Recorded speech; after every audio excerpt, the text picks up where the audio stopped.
Sintayong optimis hadapi Korea Selatan. Titik terang naturalisasi oleh Romedi. Thailand lagi-lagi bikin malu ASEAN. Simak informasi selengkapnya hanya di Garuda Space Update.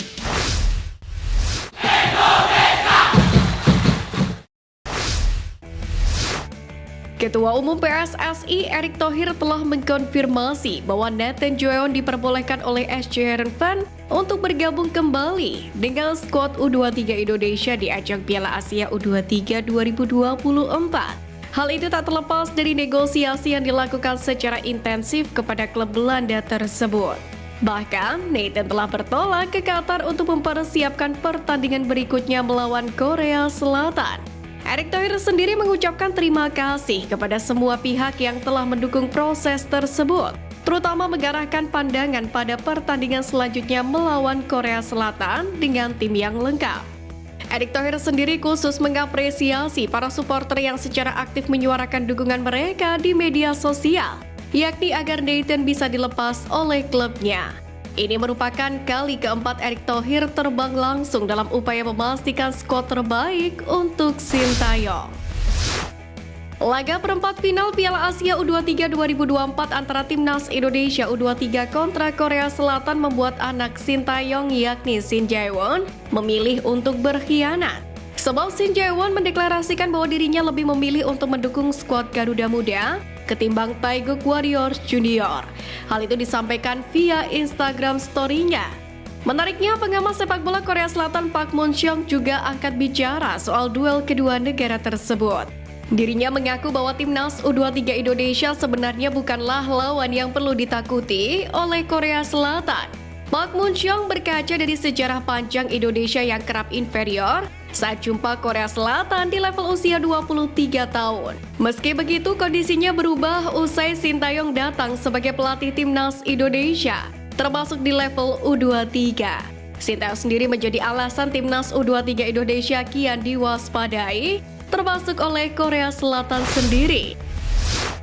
Pelatih timnas Indonesia U23 Sintayong merasa lebih rileks menghadapi pertandingan melawan Korea Selatan U23 di babak perempat final Piala Asia U23 2024, yang mana akan berlangsung pada hari Jumat dini hari. Sebab waktu istirahat para pemain Indonesia lebih panjang dibandingkan dengan Korea Selatan. Menjelang pertandingan di Stadion Abdullah bin Khalifa Doha, Sintayong sendiri mengaku telah mempelajari secara menyeluruh kekuatan dan kelemahan Taeguk Warriors yang dilatih oleh Hwang Sun-ho. Pertandingan ini juga akan menjadi momen sentimental bagi Sintayong.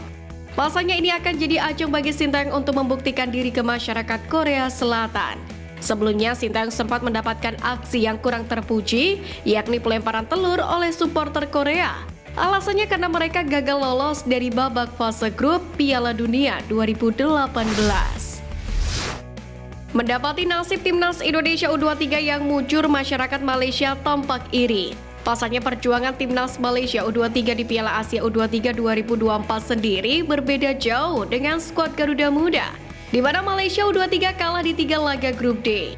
Alhasil sudah gagal melesat ke perempat final, Malaysia U23 juga harus finish sebagai juru kunci dengan 0 poin. Sontak saja, publik Malaysia lewat akun TikTok @alfikruni memuji penampilan timnas Indonesia U23.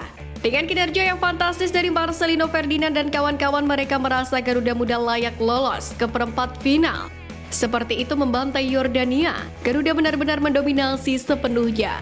What a game! Selangkah lagi bagi Indonesia untuk lolos ke Olimpiade Paris. Sementara Malaysia masih mengenang lolos Olimpiade zaman Paleolitikum. Sindir akun TikTok @alfikruni untuk timnas Malaysia U23. Status timnas Thailand sebagai raja sepak bola ASEAN mulai dipertanyakan setelah meraih hasil buruk dalam beberapa turnamen terakhir, baik level senior maupun kelompok umur. Dimulai dari kualifikasi Piala Dunia 2026 zona Asia, setelah melewati 4 pertandingan, Thailand kini terancam gagal lolos ke putaran berikutnya. Adapun satu-satunya negara ASEAN yang saat ini menempati posisi 2 tim teratas di grupnya adalah timnas Indonesia. Sementara di Piala Asia 2023 yang digelar awal tahun ini, Thailand juga hanya sampai di babak 16 besar. Prestasi itu sama dengan Indonesia yang untuk kali pertama dalam sejarah mencapai fase tersebut. Terbaru, Timnas U23 Thailand gagal total saat tampil di Piala Asia U23 2024. Alhasil Indonesia menjadi satu-satunya negara ASEAN yang lolos ke babak knockout baik di Piala Asia U23 maupun Piala Asia Senior. Melihat prestasi yang cukup jomplang antara Thailand dan Indonesia dalam beberapa turnamen terakhir, mungkin memang sudah waktunya bagi negeri Gajah Putih itu untuk melepaskan statusnya sebagai Raja ASEAN. Interaksi menarik terjadi antara pelatih Timnas Indonesia U23 Sintayong dengan dua pemainnya yakni Marcelino Ferdinand dan Rizky Ridho, yakni jelang laga perempat final Piala Asia U23 2024 kemarin. Sintayong diketahui mengunggah rangkaian foto di Instagram yang memperlihatkan momen dirinya dan pemain berjuang melawan Yordania dalam match day terakhir grup A. Salah satu unggahan Sintayong memperlihatkan dirinya dan Marcelino Ferdinand di ruang konpres. Menariknya, STY salah menandai akun pemain KMSK DZ tersebut. Menyadari adanya kesalahan, Marcelino pun langsung mengungkapkannya di kolom komentar. Lucunya dia mengadu kepada sang kapten Rizky Ridho. Rizky Ridho pun membalas komentar Marcelino dengan meminta Sintayong untuk memfallback akun Instagram Marcelino. Sebelumnya, Sintayong sendiri juga menyindir umpan cuek Rizky Ridho pada sesi recovery para pemain. Pelatih Persib Bandung Bojan Hodak mengapresiasi keberhasilan Timnas Indonesia U23 yang berhasil lolos ke babak perempat final Piala Asia U23 2024. Bojan Hodak menilai torehan tim asuhan Sintayong akan berdampak positif untuk sepak bola Indonesia termasuk kompetisi BRI Liga 1. Pemain-pemain muda yang tampil bisa menyerap berbagai ilmu untuk masa depannya. Pengalaman tampil di level internasional pun menjadi bekal pemain, tidak hanya tampil bersama tim Garuda, namun saat membela klub.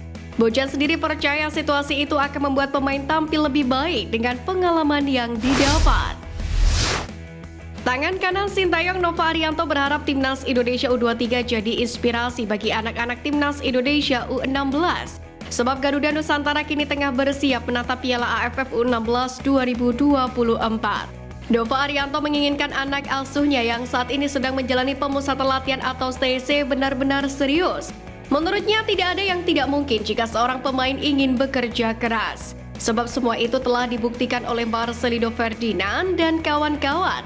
Terlebih para pemain Timnas Indonesia U16 kelak akan menjadi pemain-pemain masa depan skuad Garuda. Seperti diketahui, Timnas Indonesia U16 saat ini tengah menjalani TC di Yogyakarta sejak 18 April 2024. Walau tidak dipimpin Nova yang sedang bertugas bersama Timnas Indonesia U16, TC dipegang oleh asisten pelatih Haryanto Prastio Adi Utomo. Skuad Garuda Nusantara akan mengikuti agenda penting pada tahun ini, yaitu Piala AFF U16 dan kualifikasi Piala Asia U17. Selain itu juga berharap lolos ke Piala Dunia U17 2025.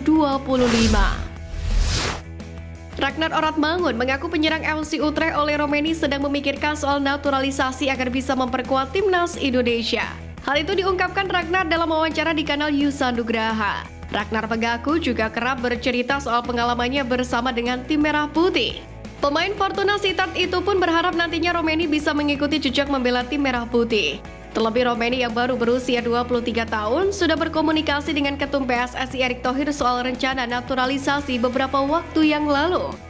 Dia cerita ke saya kalau sekarang lagi memikirkan tentang itu, naturalisasi dengan baik-baik. Dia bilang juga senang sekali melihat banyak support dari orang-orang. Ini hal yang harus dipikirkan baik-baik tentunya, dan dia bilang kalau sudah memilih dia akan kasih tahu saya. Ujar Ragnar Oratmangun. Sekian News Flash kali ini Sobat Garuda, mari terus dukung perjuangan Timnas Indonesia. Nantikan News Flash edition dari Garuda Space selanjutnya. Terima kasih dan salam olahraga.